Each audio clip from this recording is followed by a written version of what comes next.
How to find queen bee in Terraria. So to find and fight the queen bee in Terraria, you must go to the underground jungle.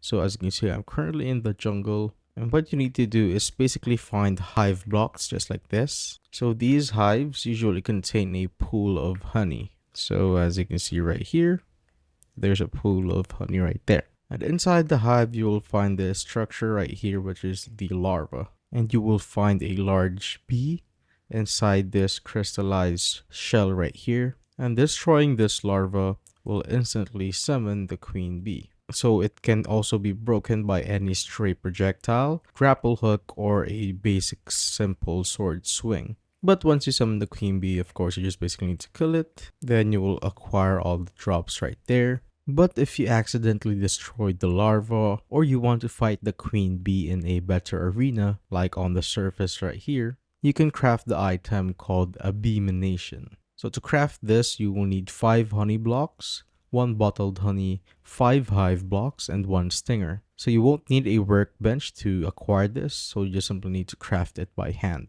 So you can only use this while standing in the jungle biome. So let's try summoning the queen bee right here. And as you can see, the queen bee has awoken and it is now right here. So if you have an arena, you can defeat it right here on the jungle biome. So just like that, you now have defeated the queen bee. And that is how you basically find the queen bee in Terraria.